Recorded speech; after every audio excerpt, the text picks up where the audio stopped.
เอาพี่น้องบอสิครับเนาะพอดีผมเองบอสิครับกับระบาดพอเดือนคือเก่าครับพี่น้องวันนี้ก็สิมาตามเล่าพัฒนาหรือเลขเด็ดเพื่อนบ้านของพอเดือนเนาะพอดีพอเดือนเพิ่นก็เช่าเลขเซมซี่ให้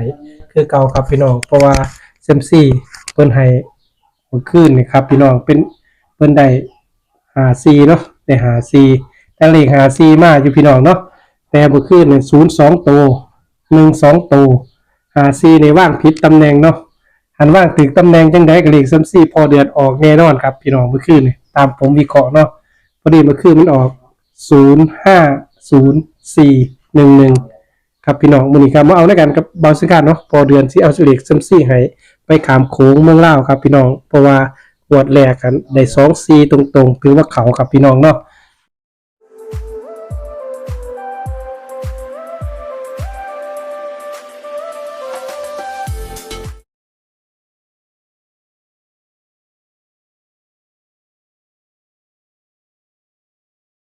งวดที่3เฮาก็มาเบิ่งมาเอาด้วยกันครับพี่น้องว่าพอเดือนสิได้ตัวใดเนาะเลขซ้ำซี่เลขเด็ดครับพี่น้อง วินาศกาเลนะตังพุทธังอภิปูชยามะวินาศกาเลนะตังธัมมังอภิปูชยามะวินาศกาเลนะตังสังฆังอภิปูชยามะอะระหังสัมมาสัมพุทโธภควาพุทธังภควันตังอภิวาเทมิสวากขาโตภควตาธัมโมธัมมังนัมมัสสามิสุปฏิปันโนภควโตสาวกสังโฆสังฆังนามามินะโมตัสสะภะคะวะโตอะระหะโตสัมมาสัมพุทธัสสะนะโมตัสสะภะคะวะโตอะระหะโตสัมมาสัมพุทธัสสะนะโมตัสสะภะคะวะโตสัมมาสัมพุทธัสสะอิติปิโสภะคะวะอะระหังสัมมาสัมพุทโธวิชาจารณะสัมปันโนสุขโตโลกวิทูนุตโรปุริสธรรมสารติสัทธาเทวมนุษย์สานังพุทโธภะคะวะติสวากขาโตภควตาธัมโมสันติติโกอาการิโกเอหิปัสสิโกโอปนายิโกปัจจตังเวทิตโพวิญโยหิเตสุปฏิปันโนภควโตสาวกสังโฆอุสุปฏิปันโนภควโตสาวกสังโฆยายาปฏิปันโนภควโตสาวกสังโฆสามีจิปฏิปันโนภควโตสาวกสังโฆยติตังแกตาลิปุริสายุคานิอัตตาปุริสาบุคลาเยสะภควโตสาวกสังโฆอามโนโยปามโนโยทัพพิเนโยอัญชลีกรณิโยนุตรังปุญญาเขตังโลกัสสาติทิปิโสภควารังสัมมาสัมพุทโธวิชาจารณะสัมปันโนสุขโตโลกวิทูนุตโลปุริสธรรมสารติสัทธาเอวมนุษย์สานังพุทโธภควาติสวากขาโตภควตาธัมโม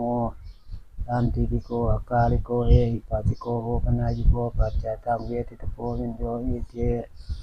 สุปฏิปันโนภควโตสาวกสังโฆอุชุปฏิปันโนภควโตสาวกสังโฆยายาปฏิปันโนภควโตสาวกสังโฆสามีติปฏิปันโนภควโตสาวกสังโฆยาติตังเกตาปุริสายุคานิยตาปุริสาบุคลาเอสาภควโตสาวกสังโฆปาวเนโยปาวเนโยสักกิเนโยอัญชลีกรณิโยนุตลังปุญญาเกตังโลกัสสาติสาธุอิติปิโสภควะอรหังสัมมาสัมพุทโธวิชาจารณะสัมปันโนสุขโตโลกวิทูอนุตโลปุริสธรรมสารติสัทธาเทวมนุษย์สานังพุทโธภควะเตสวากขาโตภควตาธัมโมสันติติโกอาการิโกเอหิปัสสิโกโอปนายิโกปัจจตังเวทิตโพวิญโยหิเตสุปฏิปันโนภควโตสาวกสังโฆโอสุปฏิปันโนภควโตสาวกสังโฆยายาปฏิปันโนภควโตสาวกสังโฆสามีจิปฏิปันโนภควโตสาวกสังโฆยาติตังเกตาลิปุริสายุคานิอัตตาปุริสาบุคลาเอสะภควโตสาวกสังโฆอาหุเนโยปาหุเนโยทักขิเนโยอัญชลีกรณิโยนุตลังปุญญาเขตังโลกัสสาติสาธุสาธุสาธุบุญจันสาธุสาธุสาธุคุณพระพุทธองค์ทรงคุณครูบาอาจารย์คุณเป็นนักศึกษาในคุณบิดามารดาเทพเทวดาพระเดชบิดาผมนวาประคุณเจ้าที่คุณครูบาอาจารย์ที่ปกปักรักษาอยู่ในเมืองชานบ้านทรงหรือในเขียงสถานเมื่อนี้ผู้กายเองก็จะได้ขออนุญาตผู้หรือว่าคุณครูบาอาจารย์ผู้ญาติตายายก็ดีสิ่งศักดิ์สิทธิ์ขออนุญาตสิ่งศักดิ์สิทธิ์โชคลาภ รือว่าเสียงทายโชคลาภลาวพัฒนาเด้อในวันที่5มีนาคม2565นี่68นี่ก็ขอปู่ย่าหรือว่าสิ่งศักดิ์สิทธิ์ครูบาอาจารย์พระภูมิเจ้าที่อยู่ตรงนี้ก็ดีขอจงดลบันดาลตัวเลขให้หูแจ้งเป็นจริง มื้อนี้ขอ3ตัวเด้อปู โตได้อปู่จังไดกับปู่กายเองก็ขอเสียงสุดเสียงท้ายในเซียมซี่นี่ล่ะปู่ใส่ตัวใดก็ขอให้เขาปังๆหรือว่าเฮงๆเด้อปู่เอ้ยขอให้ได้คือเก่าขอให้หูไว้เห็นเพื่อมีเสียงเนาะขอบารมีปู่หูแจ้งเป็นจริงหูแก้วตาทิพย์เป็นบันดาลประทานพรโชคลาภในเด้อให้ FC ให้พี่น้องเพิ่นได้มีอยู่มีกินได้ใส่ได้ซอยมาเป็นมาจินเนาะปู่กายเองก็ได้ขอภาวนาสิ่งศักดิ์สิทธิ์จงบันดาลให้แน่ให้ต่อละล้านเมื่อพี่น้องได้อยู่ได้กินได้หมดหนี้หมดสินไปนำกันเด้อปู่จะได้ขอบันดาลสาธุขอ3ตัวตรงๆเด้อขอเสียงสุขเสียงทายเบิ่งเนาะ 3ตัวเลยเด้ออาจารย์มื้อนี้ ขอ3ตัว เอาแต่ซิมซี่อย่างเดียว3ตัวเลย 3ตัวเลย3ตัวบนเลยบัดนี้ ครับ เพราะว่าเพื่อจะได้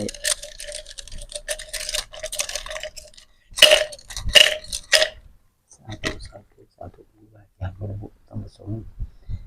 สิ่งศักดิ์สิทธิ์ทั้งหลายมื้อนี้ผู้ใดก็สิขอเสียงสุขเสียงทายด้วยเซียมซีมงคลจะเป็นแนวทางเสียงโชคไว้เราพัฒนาในที่5มีนาคม2568คุณครูบาอาจารย์คุณบิดามารดาผู้ใหญ่ตายายทำสิ่งศักดิ์สิทธิ์ที่อยู่ตรงนี้ก็ดีจงบันดาลให้หัวเห็น3ตัวตรงๆสาธุสาธุขอเสียงสุขมั้ง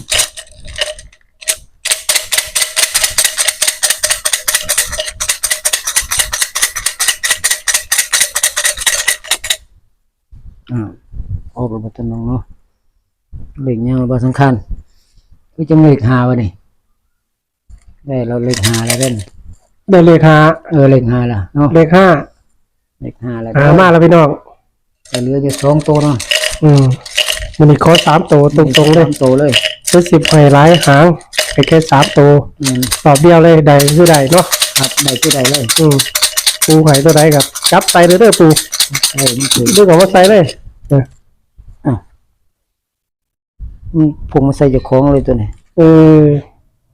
ห้อยมันก็เป็นไอ้สั่น 58พี่น้อง คือได้8บัดนี้ 58 58เนาะ 58พี่น้องเดี๋ยวเลขงามเนาะ58สาธุเด้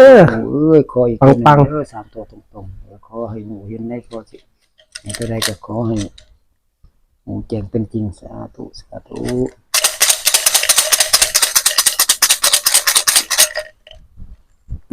ออกไว้เถอะออกแล้วเนาะโอ้เอามาสักกันเบิ่ง 584 584เนาะ